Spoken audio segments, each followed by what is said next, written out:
Hello. We're at this side of the office this week, and we're going to do something a little bit different.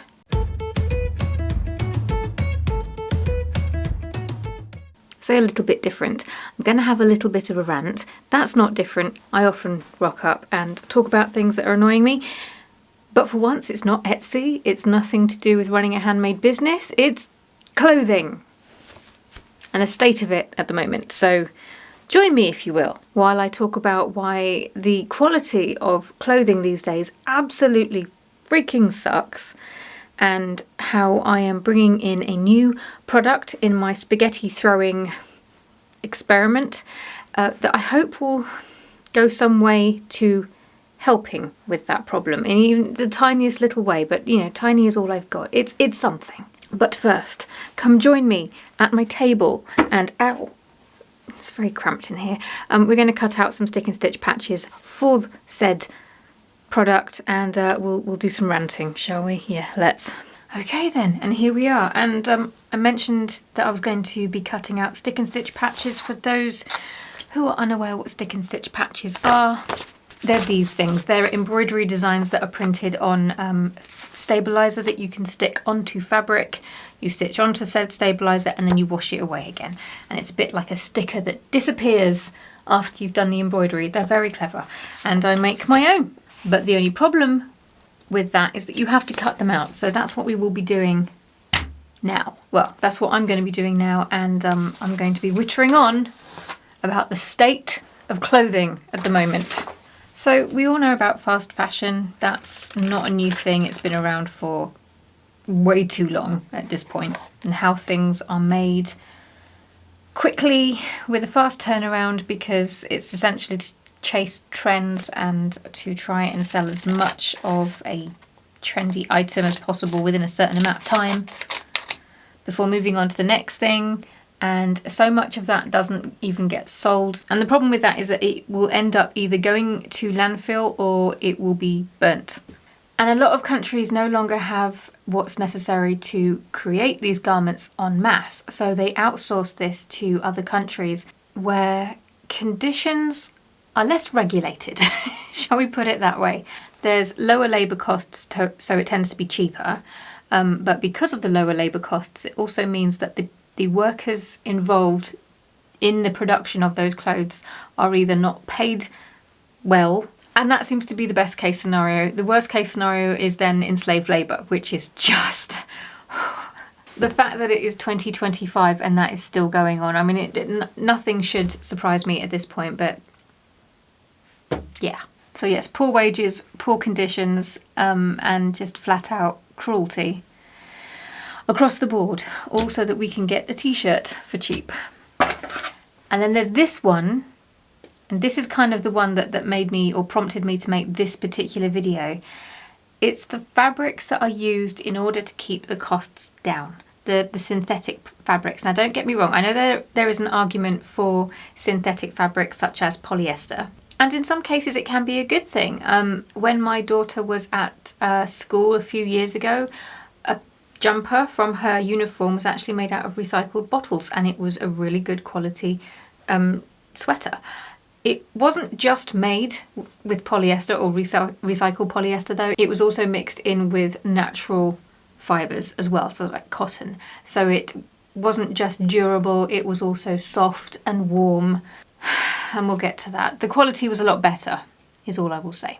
But so much of what we wear now, or what we get, is made 100% with things like polyester and 100% plastic fabrics or man-made fibres that are not breathable, not comfortable. If it's hot, they don't wick the heat away from your body, they kind of keep it there. I mean, I know it's cheaper to make, which is the whole reason for it. It can also be see-through, and this is something that I don't often see being said about it. It's noisy, not to mention shiny.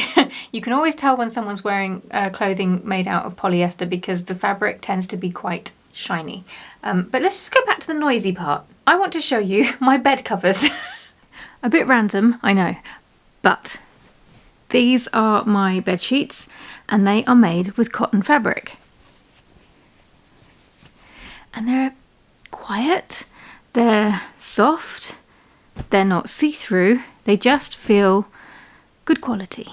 Let me show you the blanket in my daughter's room. You would not believe the mess that I've had to move off of her bed just so that I can film this.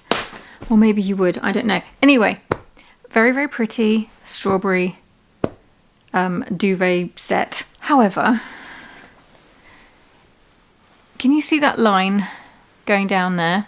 That is because the fabric is see-through. It's 100% polyester, which my daughter's not a big fan of because it moves around a lot. And it has this weird sound to it. And it feels very slippery and it looks very shiny. And this is the difference.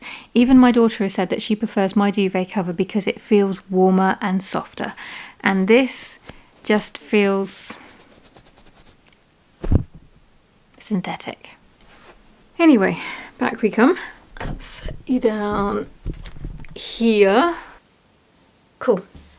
Back to the patches. I realised those were duvet covers and not clothing, and we're talking about clothing, but I just use that as an example to kind of show what I mean, especially with the see-through element as well, because I've found over time that even when you're spending a little extra on clothes to try and get good quality, sometimes they're not as good as you think, and the amount of times I've had to put my hand inside a garment when I'm in a shop to see if I can see my hand through it, especially if you're buying white clothing or lighter clothing, because the majority of fabrics now, you can see right through them. And for a lady who doesn't want to show off her bra to the world, it's kind of annoying. And I have to admit, I am that person in shops now that if I am going to buy something brand new, I'm going to flip the garment inside out so that I can check the stitching and the seams inside, because it matters. Which brings me to the last point, which is planned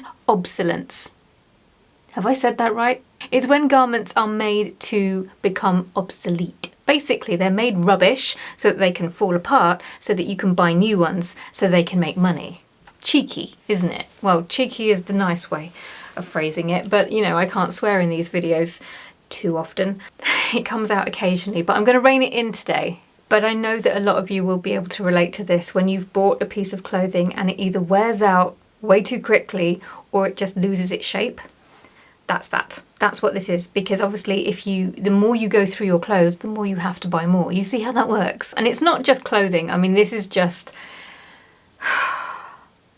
I'm going to swear. It's the enshittification of absolutely bloody everything at the moment. I told you it was going to turn into a bit of a rant. But as someone who would prefer to spend a little bit extra on something to have it last longer, it is getting frustrating now when you do that and you realise that even when you're spending that little bit extra, the quality difference that you're getting isn't a huge amount. And some of the quality items now that you see on the market, they're just unaffordable to the majority of people, which just exasperates the problem. Now, I know that everything is getting more expensive, not just to buy, but also to make. So obviously the costs do have to trickle down to the customer.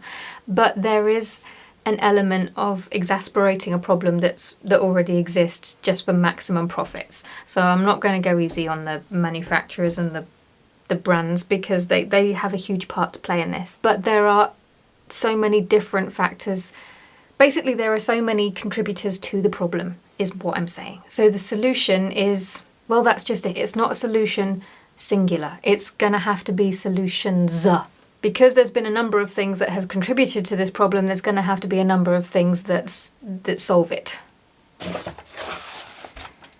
I may have spoken about it, I can't remember. I'm going to put together some kits so that people can mend and restyle their own clothing.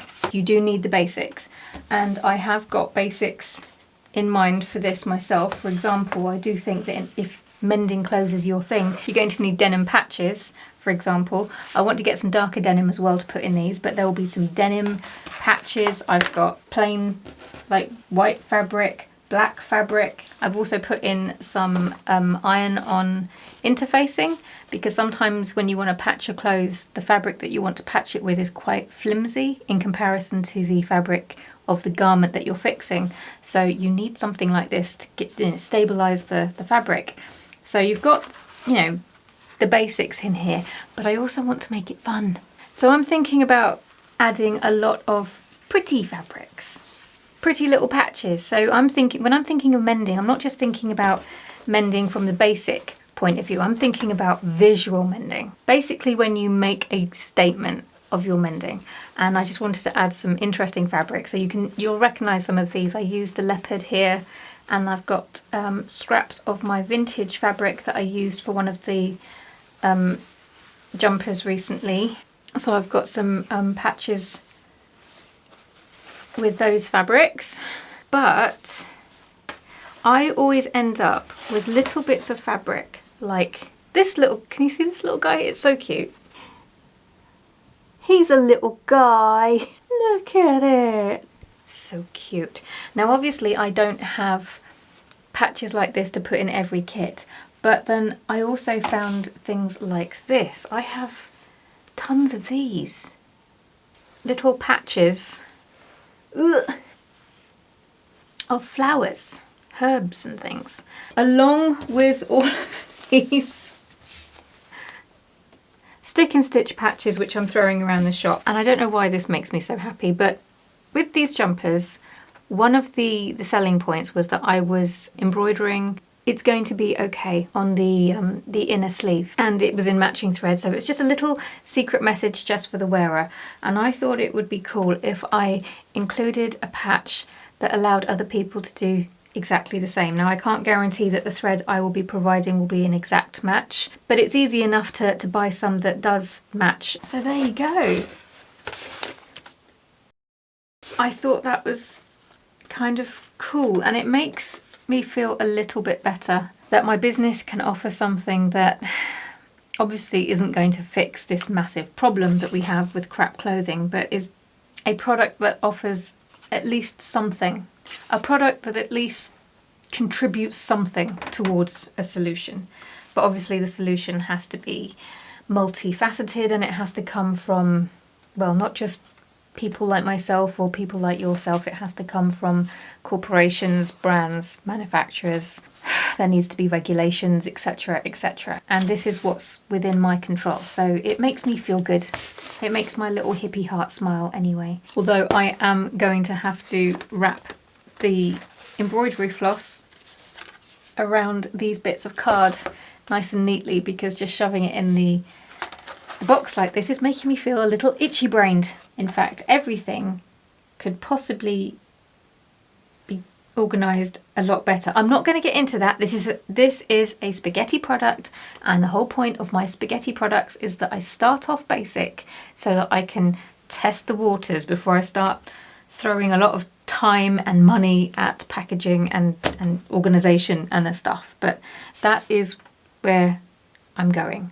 And I'm starting to feel a little bit more calm now that I've got some of these products up, because these are ideas that have been knocking around in my head since around Christmas time.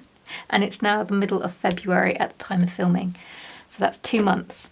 And finally, these things are coming to fruition. So, okay, so it's been a bit all over the place, but I think you can understand why. I'm still in that messy period of trying to make videos for this channel, but at the same time working on my handmade business and get these new products up. And sometimes it's a bit of a juggling act, and sometimes the balls smack into one another and kind of merge. That's a really bad analogy. Ignore that one. Not one of my best.